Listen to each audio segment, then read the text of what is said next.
Spiritual संडेमध्ये तुमचं स्वागत आहे. हा कार्यक्रम कोणत्याही एका धर्माबद्दल नाही, हा विधी परंपरांबद्दल नाही, हा आहे विश्वासाबद्दल. आपल्यापेक्षा मोठ्या असलेल्या शक्तीवर विश्वास, कठीण वेळेत आपल्याला उभं ठेवणाऱ्या विश्वासाबद्दल, सगळं संपल्यासारखं वाटत असताना पुन्हा पुढे चालायला लावणाऱ्या विश्वासाबद्दल. प्रत्येक रविवारी आपण ऐकणार आहोत खऱ्या कथा, खरे अनुभव आणि असे क्षण जिथे विश्वासानं आयुष्य बदललं. कारण कधीकधी फक्त बुद्धी पुरेशी नसते, विश्वासच आपल्याला पुढे नेत असतो. चॅनलला नक्की सबस्क्राईब करा. तुमच्याकडेही विश्वासाची एखादी कथा असेल, जीवनानं परीक्षा घेतलेला एखादा क्षण असेल किंवा विश्वासानं तुम्हाला उभं केलं असेल, तर आमच्याशी नक्की संपर्क करा.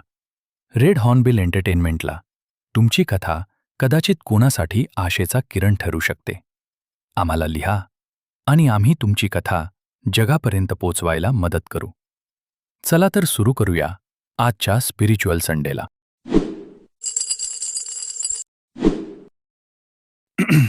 नमस्कार मित्रांनो. आजचा पॉडकास्ट थोडा वेगळा आहे. आज आपण काही कथा सांगणार नाही. आज आपण खरं बोलणार आहोत. आयुष्याबद्दल, कठीण काळाबद्दल. तो काळ जेव्हा माणूस बाहेरून ठीक दिसतो पण आतून पूर्ण तुटलेला असतो. आज माझ्यासोबत आहे माझा खूप जुना मित्र अमोल.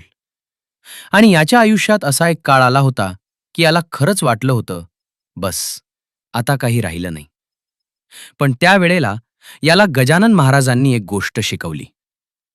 आत्मविश्वास हरवला तरी माणूस संपत नाही अमोल. आज बोलूया का त्या काळाबद्दल?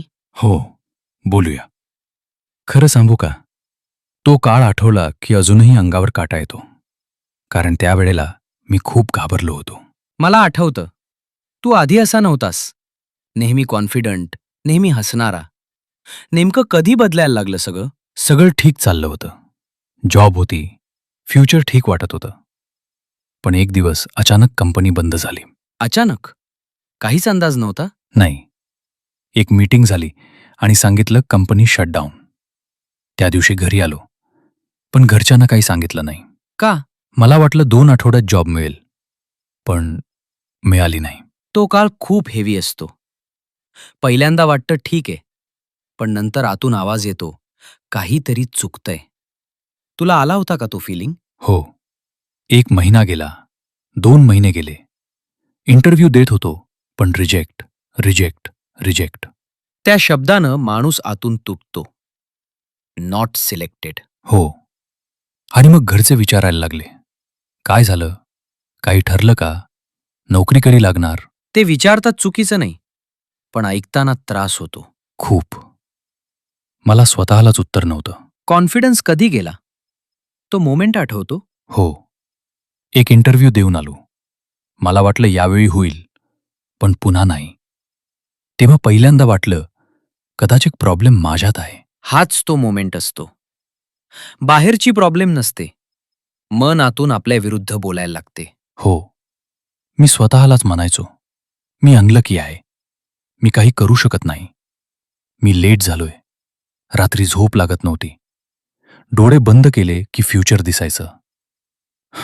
आणि फ्युचर रिकामं दिसायचं. बरं, आता तो दिवस सांग, ज्या दिवशी खरंच वाटलं, बस आता नाही होत.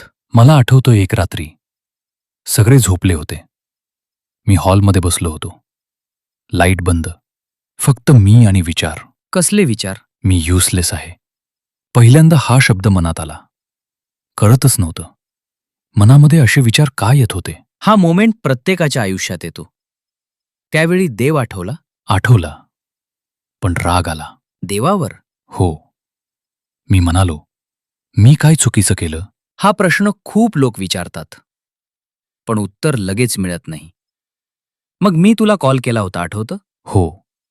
मी फक्त एवढंच म्हटलं, मी थकलोय. आणि मी काय सांगितलं? चल शेगावला जाऊ. आणि तू लगेच नाही म्हणालास. मी म्हणालो, मंदिरात जाऊन जॉब मिळणार आहे का? पण शेवटी आलास. कारण माझ्याकडे दुसरा मार्ग नव्हता. मी श्रद्धेने नाही आलो, मी तुटून आलो.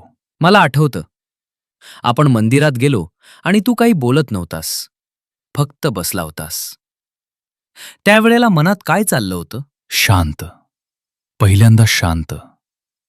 काही विचार नाही, काही टेन्शन नाही. महाराजांना काय बोललास?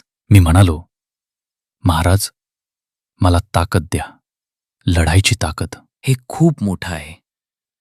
माणूस पैसा मागतो, सक्सेस मागतो, पण तू ताकद मागितली. कारण मला कळलं होतं, प्रॉब्लेम बाहेर नाही, प्रॉब्लेम आत आहे. त्या दिवशी काही मिरॅकल झालं? नाही रे, पण मन बदललं. मनात एक विचार आला, तू हरलेला नाहीस, तू घाबरलायस. त्या दिवशी आपण शेगावहून परत आलो आणि ऑनेस्टली सांगतो, तुझ्या चेहऱ्यावर काहीतरी वेगळं होतं. प्रॉब्लेम तशीच होती, पण तू तुटलेला दिसत नव्हतास. तुला स्वतःला जाणवलं होतं का? हो, सिच्युएशन बदलली नव्हती, पण भीती कमी झाली होती.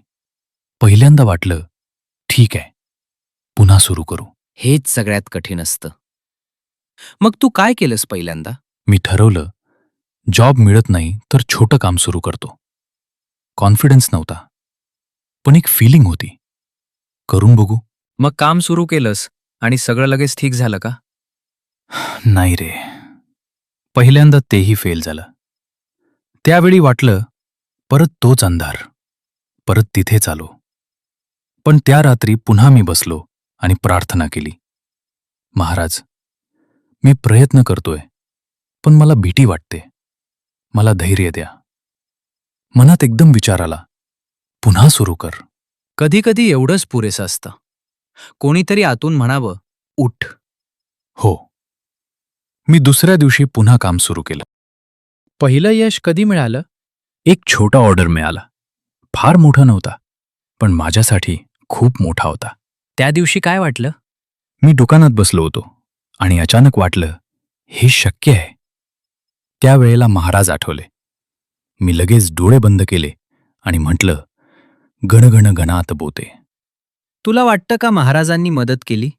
हो, पण त्यांनी काम करून दिलं नाही, माझं मन बदललं. हे खूप मोठं आहे देव. प्रॉब्लेम काढत नाही, तो माणूस मजबूत करतो. आज मागे वळून बघितलं तर काय वाटतं? तो काळ खूप वाईट होता. आत्मविश्वास गेला की सगळं जातं. आत्मविश्वास आला की मार्ग सापडतो. महाराज माझ्या पाठीशी होते. आणि आत्मविश्वास परत कसा आणायचा? श्रद्धा, प्रयत्न आणि हार न मानणं. आता जो कोणी ऐकत असेल आणि त्याला वाटत असेल, माझं काही होणार नाही, त्याला काय सांगशील? एकच सांगतो, तू हरलेला नाहीस, तू थकलेला आहेस. खूप लोकांना हा फरक कळत नाही. हो, थकला की बस, पण हार मानू नको.